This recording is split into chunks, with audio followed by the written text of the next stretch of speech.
डोडो TV.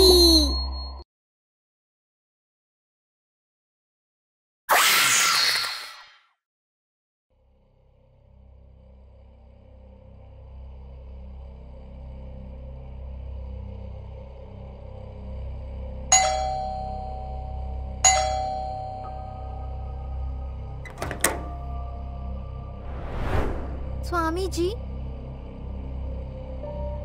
वो पहले से बहुत ज्यादा शक्तिशाली हो गई है।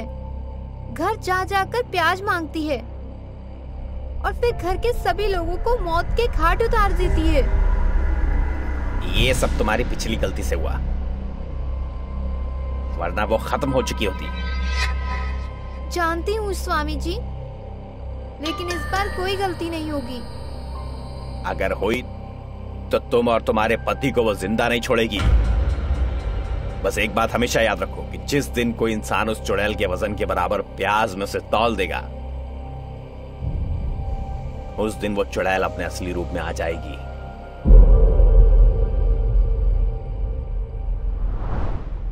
नोएडा की एक पॉश सोसाइटी में अलका और रोहन रहने आए। नए घर में आकर बहुत खुश थे। कुछ महीने बहुत अच्छे भी थे।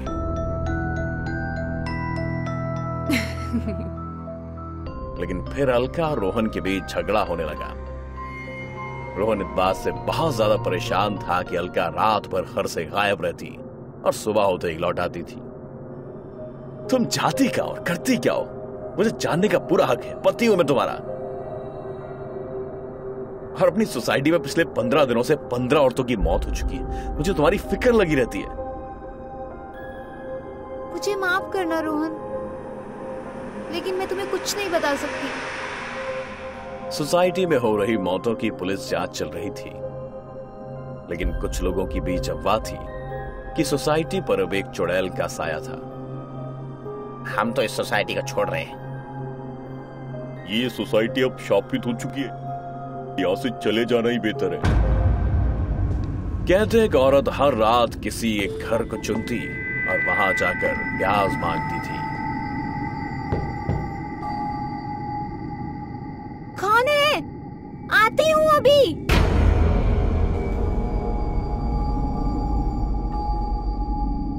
दीदी थोड़ा प्याज मिलेगा? खत्म हो गया। अभी लाई।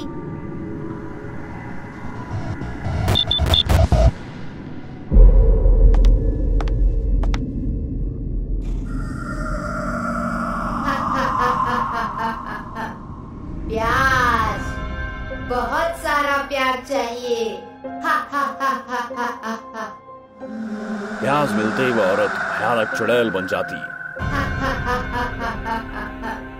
क्या पता क्या सच था, लेकिन सोसाइटी की औरतों की मौतें इस बात का सबूत थी कि वो चुड़ैल बहुत खतरनाक थी और बेरहम भी।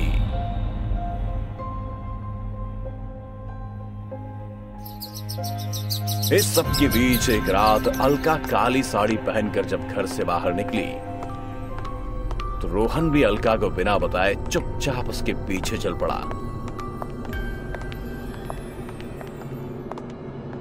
अलका बिल्डिंग के अंधेरे कॉरिडोर में चलती जा रही थी और रोहन उसके पीछे। तो क्या लोगों की बातें सच है? क्या अलका ही वो चुड़ैल है?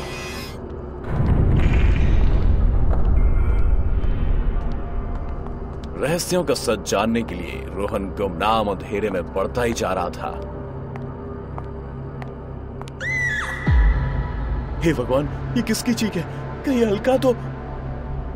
हड़बड़ाहट में रोहन दौड़ा, लेकिन अंधेरे में पीछे से किसी ने उसके सिर पर हमला किया। वो बेहोश हो गया।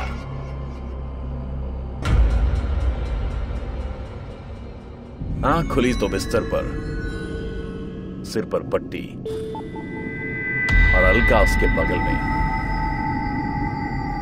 अलका, तुम ठीक तो? मेरे सर में बहुत तेज दर्द हो रहा है। तुम रात में कॉरिडोर में घायल पड़े थे। डॉक्टर ने कहा है अगर अच्छे से आराम करोगे तो 3 दिन में ठीक हो जाओगे। लेकिन कल रात मैंने तुम्हें वहां देखा। क्या कर रही थी तुम वहां? अभी सभी बातें छोड़ो और सिर्फ आराम करो। रोहन आराम करेगा तो मैं अपना अधूरा काम 3 दिन में खत्म कर पाऊंगी। अलका क्या करने वाली थी किसी को नहीं पता था। रोहन अब बिस्तर पर पड़ा था और सोसाइटी के सभी घरों में खौफ था, एक अनजान चुड़ैल का खौफ। जैसे ही रात हुई, अलका ने रोहन को नींद की गोलियां दी और उसके सोते ही अलका घर से बाहर निकली। अंधेरे सुनसान कॉरिडोर में काली साड़ी पहने अलका कहीं खो गई। उस कॉरिडोर से ऊपर की मंजिल पर जाने के लिए एक रास्ता था। ऊपर की मंजिल पर कई सालों से कोई नहीं गया था। वो हिस्सा हमेशा बंद ही रहता था।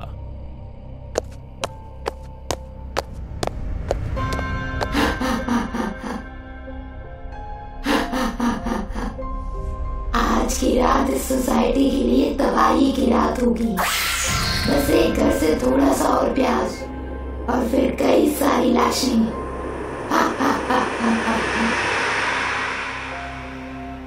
उस भयानक जगह को देखकर किसी भी इंसान की रूह कांप उठे। कोई सोच भी नहीं सकता कि यहाँ इतनी सारी लाशें इतने भयानक तरीके से लटकी हुई हैं। लेकिन ये आवाज किसकी थी? इन सब मौतों का सच क्या था? अलका आगे बढ़ी। तू जो भी है, अगर हिम्मत है तो मेरे सामने आ। अरे वाह, आज तो शिकार खुद चलकर मेरे पास आया है।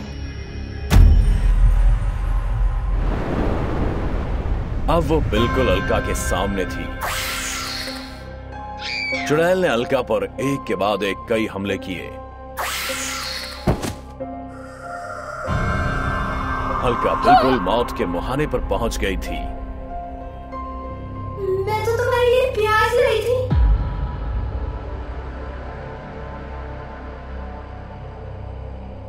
चुड़ैल ने उस तरफ देखा तो वहां 2 बोरियां रखी थी। इतना सारा प्याज। अब मैं इस प्याज से और शक्तिशाली हो जाऊंगी।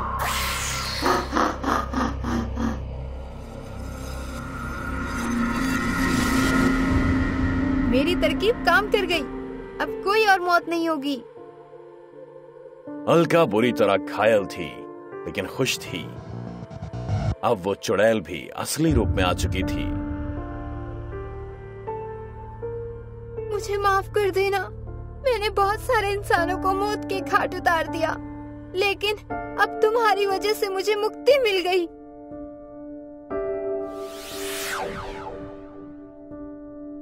पिछले साल बेतहाशा बढ़े प्याज के दामों की वजह से इस लड़की ने आत्महत्या कर ली थी। भूख बहुत जालिम है मेरे दोस्त, इंसान को हैवान बना देती है। समर अपनी दोस्त आरोही के साथ शहर से दूर अपने फार्म हाउस आता है। फार्म हाउस देखकर आरोही उछलने लगती है। शहर में रह रह के मैं ऊब चुकी हूँ। अच्छा हुआ समर तुम मुझे फार्म हाउस ले आए। अब मैं यहाँ से कहीं नहीं जाने वाली। चलो मुझे फार्म हाउस तो दिखाओ। हाँ चलो। समर फार्म का दरवाजा खोलता है तो एक चमगादड़ चीखता हुआ अंदर से बाहर निकलकर रात के अंधेरे में समा जाता है। ये देखकर आरोही डर जाती है। डोंट वरी, काफी दिनों से बंद पड़ा था ना, लगता है चमगादड़ ने अपना घर समझ लिया था इसे। कोई बात नहीं, चलो अंदर, मैं तुम्हें पूरा का पूरा कर दिखाता हूँ। समर, न जाने मेरा सर क्यों चकरा रहा है और एक अजीब सी खुशबू भी आ रही है। कैसी खुशबू? पता नहीं, शायद गुलाब के फूल की। गुलाब का नाम सुनते ही समर परेशान हो जाता है। गुलाब का फूल? हाँ समर, गुलाब का फूल। लेकिन यह खुशबू मीठी नहीं है। लगता है उसमें दर्द छिपा है कोई, और वह मुझे अपने पास बुलाना चाहती है। आरोही, तुम ठीक तो हो? नहीं समर, मैं ठीक नहीं हूँ। मुझे नींद आ रही है। ऐसा कहकर आरोही गिरने लगती है। समर उसे संभालता है और उठाकर बेडरूम में ले जाता है। वो उसे बिस्तर पर लिटा देता है। लगता है मुझे पंडित जी को खबर करनी होगी। ऐसा कहकर समर पंडित जी के पास निकल जाता है। आधी रात हो जाती है। आसमान में चांद बादलों में छिप जाता है। चमगादड़ फार्म हाउस को घेर लेते हैं और कमरे में आरोही जाग जाती है। समर, समर कहाँ हो तुम? समर, मुझे अकेला छोड़कर कहाँ चले गए? और मुझे क्या हुआ था? अरे हाँ, गुलाब की खुशबू। उस खुशबू ने मुझे बेहोश कर दिया था। चलो समर को ढूंढती हूँ, शायद गार्डन में होगा।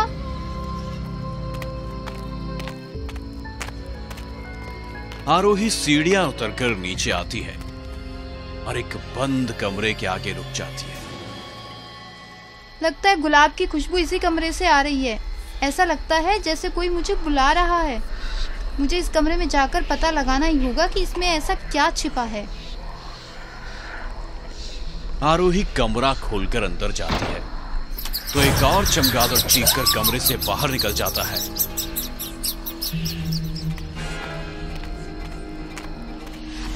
ओह, ये चमगादड़ भी ना? समर ठीक कहता है, सच में चमगादड़ का घर ही है ये। अरे लगता है ये तो स्टोर रूम है। कितना सामान बिखरा पड़ा है। लगता है बरसों से यहाँ किसी ने सफाई ही नहीं की। आरोही स्टोर रूम के अंदर जाती है तो उसे टेबल पर एक एल्बम दिखता है। आरोही एल्बम की धूल साफ करती है और एल्बम खोलती है। एल्बम में उसे गुलाब का एक ताजा फूल मिलता है। गुलाब का ताजा फूल? इतने पुराने एल्बम में ये ताजा गुलाब कैसे आया? लगता है ये समर का काम है। उसने मुझे सरप्राइज देने के लिए ये फूल रखा होगा। अरे यह किसकी फोटो है? यह तो समर है, पर समर के साथ ये लड़की कौन है फोटो में? समर से ही पूछती हूँ, लेकिन पहले यह फूल मैं अपने बालों में लगाती हूँ। समर खुश हो जाएगा। आरोही आईने में देखकर गुलाब को अपने बालों में लगाती है। फूल लगाने के बाद वो मुस्कुराकर आईने में देखती है तो आईने में एक लड़की दिखती है। आरोही उसे देखकर डर जाती है। डरो मत, मैं तुम्हें कुछ नहीं करूंगी। तुम वही हो ना जो उस एल्बम में समर के साथ फोटो में थी? तो फिर तुम आईने में कैसे? क्या तुम चुड़ैल हो? मेरा नाम माया है आरोही। मेरी आंखों में देखो, तुम्हें सब कुछ समझ में आ जाएगा। नहीं, मैं नहीं देखूंगी। समर कहाँ है? तुमने उसे कुछ किया तो नहीं? मैं समर से बहुत प्यार करती हूँ। मैं भी समर से बहुत प्यार करती थी। जो गुलाब का फूल तुमने अपने बालों में सजाया है, वह 2 साल पहले समर ने मेरे बालों में अपने हाथों से सजाया था। What? उसी गुलाब की खुशबू के जरिए मैं तुम्हें अपनी ओर खींचती गई। लेकिन क्यों? क्या चाहती हो तुम? मेरी आंखों में देखो, तुम सब समझ जाओगी। देखो, मेरी आंखों में देखो। आरोही धीरे धीरे माया की आंखों में देखती है और देखते देखते पूरी तरह माया के वश में हो जाती है। माया मुस्कुराती है तो आरोही भी मुस्कुराती है। माया की छवि आने से गायब हो जाती है। आसमान में से सारे चमगादड़ उड़कर स्टोर रूम में आते हैं और आरोही के पीछे आकर शोर मचाने लगते हैं। आरोही गार्डन में आती है। वहां गुलाब का बहुत बड़ा पौधा होता है। आरोही गुलाब के पास आकर जमीन खोदने लगती है। थोड़ी देर में उसे प्लास्टिक में लिपटी एक लाश मिलती है, माया की लाश। थोड़ी देर बाद समर एक पंडित को लेकर आता है। कहां दफनाया था उसे? यहां गुलाब के नीचे। तुम्हारी गलती की वजह से वो फिर वापस आई है। अगर तुमने उसे जलाया होता तो मुसीबत नहीं आती।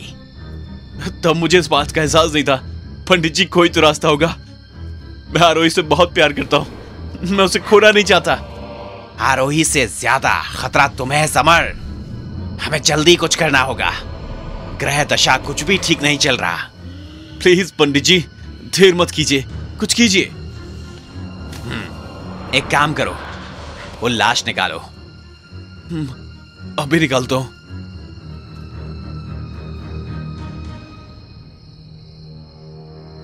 समर जमीन खोदकर प्लास्टिक में लिपटी लाश निकालता है।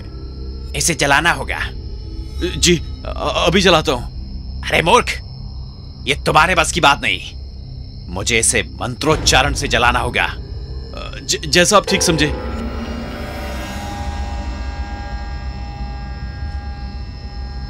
पंडित जी मंत्र पढ़ते हैं और थोड़ी देर बाद लाश पर पानी छिड़कते हैं। लाश भस्म हो जाती है। अब उसका देह राख हो चुका है। अब वो फिर नहीं आएगी। खतरा टल चुका है।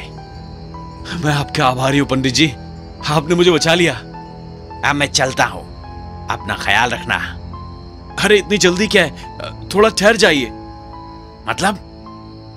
सॉरी पंडित जी, माया का राज सिर्फ आपको पता है, इसलिए मैं आपको जिंदा नहीं रख सकता। मूर्ख, ये क्या बक रहे हो? चिंता मत कीजिए, ये गलती मैं दोबारा नहीं करूंगा। आपको मार के जला दूंगा, फिर तो कोई परेशानी नहीं होगी ना। समर रिवॉल्वर निकालकर पंडित जी को मार देता है। बाद में गार्डन में उसकी लाश जला देता है। नारा पंडित, नारा पंडित का भूत।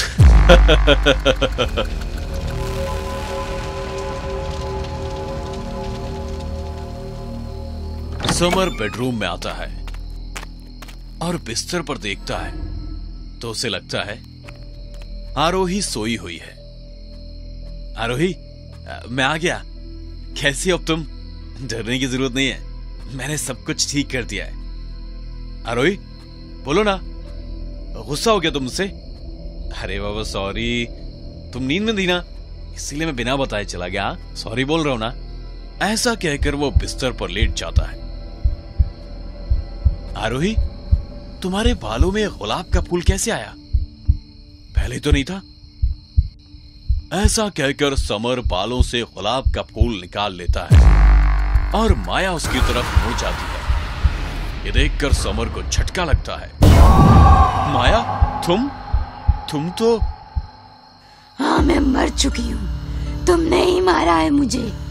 2 साल पहले इसी फार्म हाउस में गुलाब के नीचे दफनाया है तुमने मुझे।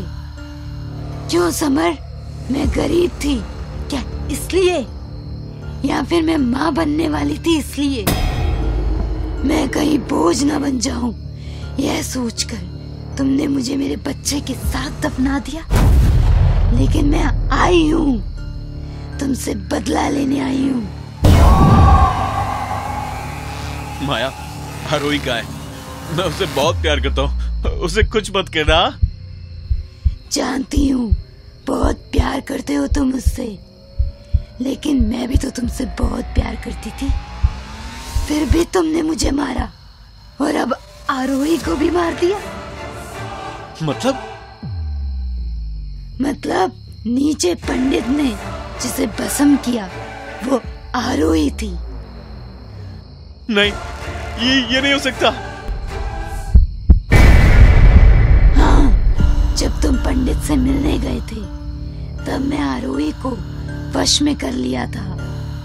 वश में हुई आरोही गार्डन में दफनाए हुई मेरी लाश उठाकर बेडरूम में बिस्तर पर लिटा दिया और वापस गार्डन में आई।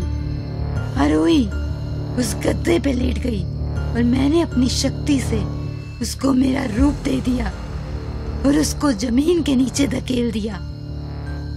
क्या? हाँ, सबूतों को मिटाने की हड़बड़ी में तुमने अपनी प्रेमिका को ही मार दिया और मेरा अधूरा काम पूरा कर दिया। नहीं।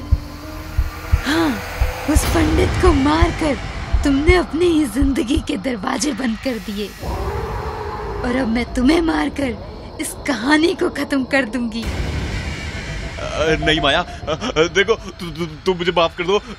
मैं मानता हूँ कि पैसे के लालच में आकर मैंने गलती कर दी, लेकिन मुझे इस बार माफ कर दो। मैं पुलिस के सामने जाकर सब सच बता दूंगा और सरेंडर भी हो जाऊंगा। नहीं नहीं नहीं। माया समर के पास आती है।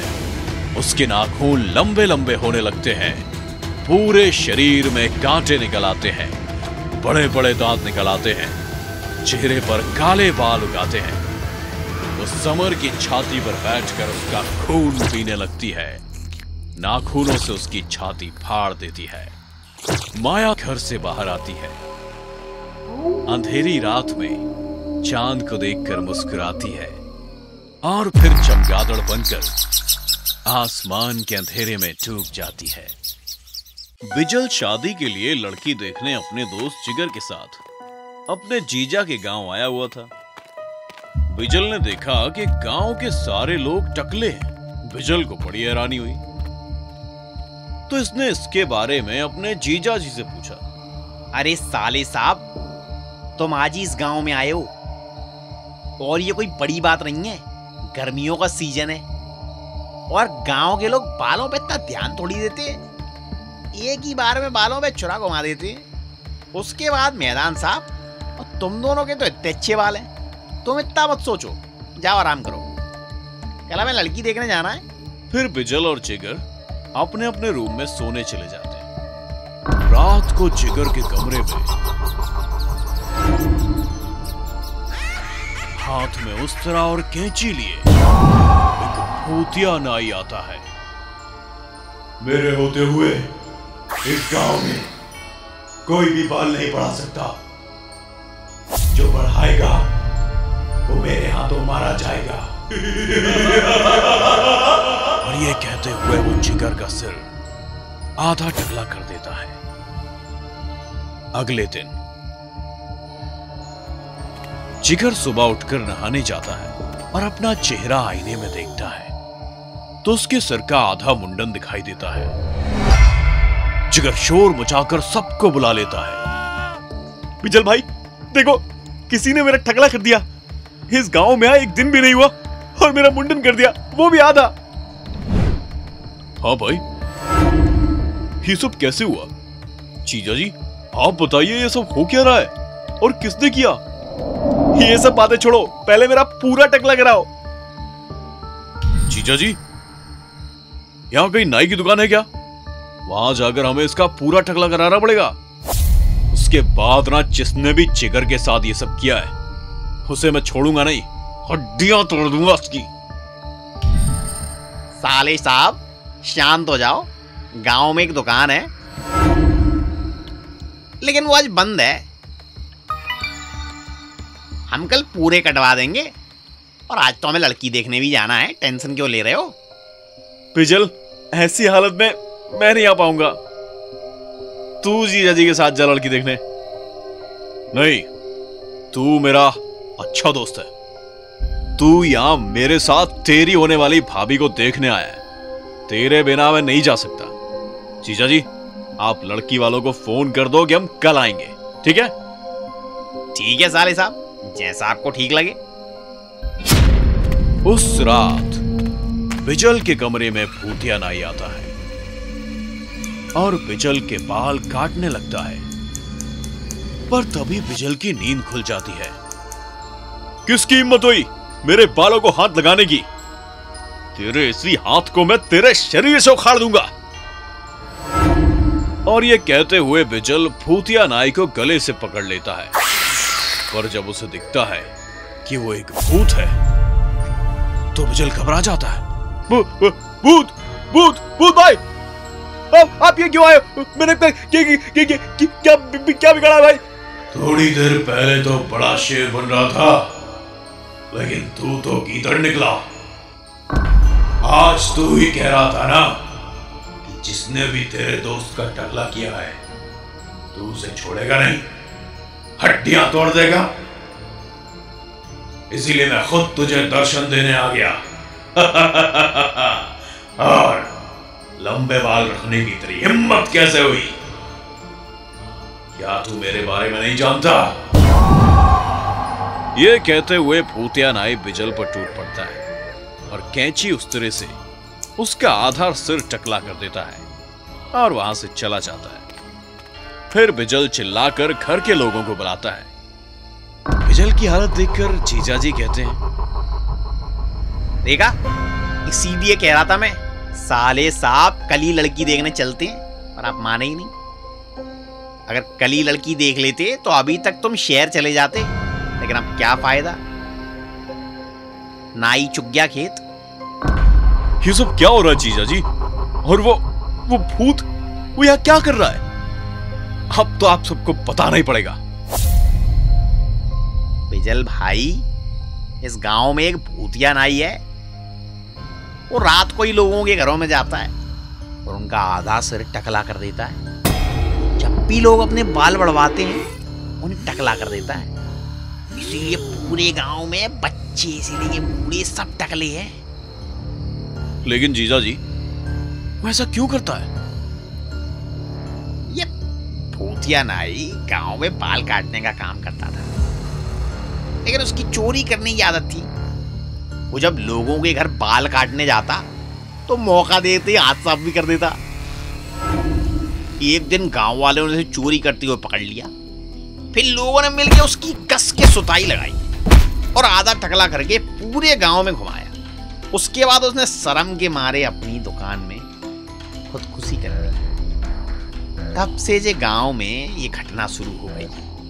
उसकी आत्मा भटकती है। लेकिन अब तुम छोड़ो इन बात को, चलो तुम दोनों जाकर अपना टकला पूरा कराओ यार, हमें जल्दी लड़की वाली के घर जाना है। फिर दोनों जाकर टकला करा के आते हैं और लड़की के यहाँ जाते हैं तो लड़की शादी के रिश्ते से मना कर देती है और कहती है, ना बाबा ना, मैं तो सिर्फ लंबे बालों वाले लड़के से शादी करूंगी। तुम टकले हो, मैं तुमसे शादी नहीं कर सकती। रिश्ते की बात नहीं बनने के कारण बिजल बेचारा दुखी हो जाता है और सब लोग वापस घर आ जाते हैं। बिजल अपने दोस्त जिगर से कहता है, मुझे गंजा देखकर उसने रिश्ता करने से मना कर दिया यार, और ये सब उस भूतिया नाई की वजह से हुआ है।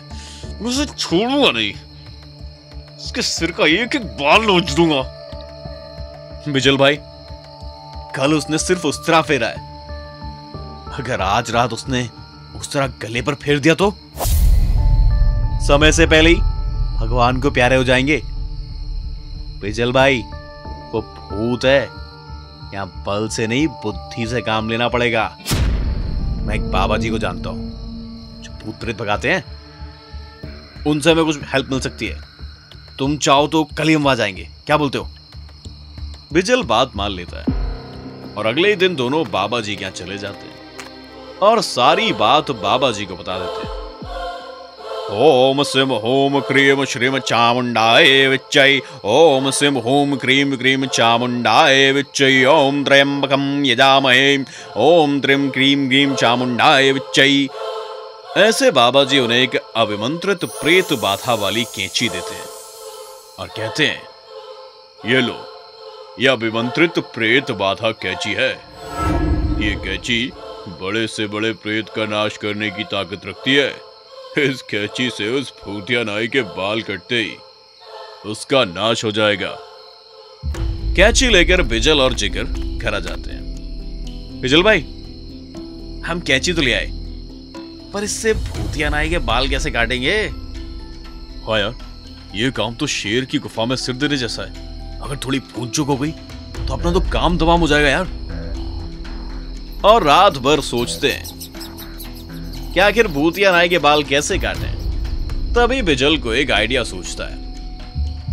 पूरे दिन बिजल, जिगर और उसके जीजा जी अपने सर पर नकली बाल लगाकर पूरे गांव में घूमते हैं, जिसे देख गांव के लोग हैरान हो जाते हैं और कहते हैं, लगता है ये तीनों पागल हो गए, ये तो मरेंगे ही, साथ में हमें भी लेके मरेंगे। फिर वे तीनों गांव वालों से कहते हैं, सुनो सुनो सुनो गांव वालों, अब भूतिया नाई से डरने की कोई जरूरत नहीं है। अगर उसने किसी का भी आधा टकला किया तो हमारे पास आकर बाकी आधे सर के बाल इस प्रेत बाधा कैंची से काट ले। उसके बाद दूसरे दिन उनके सर पर पूरे बाल उग जाएंगे। ये बात भूतिया नाई को पता चलती है। ये तीनों अपनी मौत को दावत दे रहे हैं, मैं इन्हें छोड़ूंगा नहीं। ये कहकर वो रात में बिजल के कमरे में जाता है और उससे कैंची छीनकर तोड़ देता है। तेरी कैंची तो टूट गई। अब तो गांव वालों के बाल कैसे उगाएगा और मेरे हाथ मरने से खुद को कैसे बचाएगा? और ये कहते हुए भूतिया नाई बिजल को गले से जकड़कर हवा में उठा देता है। तभी मौका देखते ही जिगर असली प्रेत बाधा कैंची से भूत के बाल काट देता है। बाल कटते ही उसकी शक्ति कम होने लगती है और वो छटपटाता हुआ जमीन पर गिर जाता है और मर जाता है। इस तरह बिजल और जिगर ने अपनी समझ से गांव वाले लोगों को भूतिया नाई के डर से आजाद कर दिया। फिर उस गांव में लोग अपने बाल बढ़ाने लगे और बिजल का भी उस लड़की के साथ रिश्ता पक्का हो गया।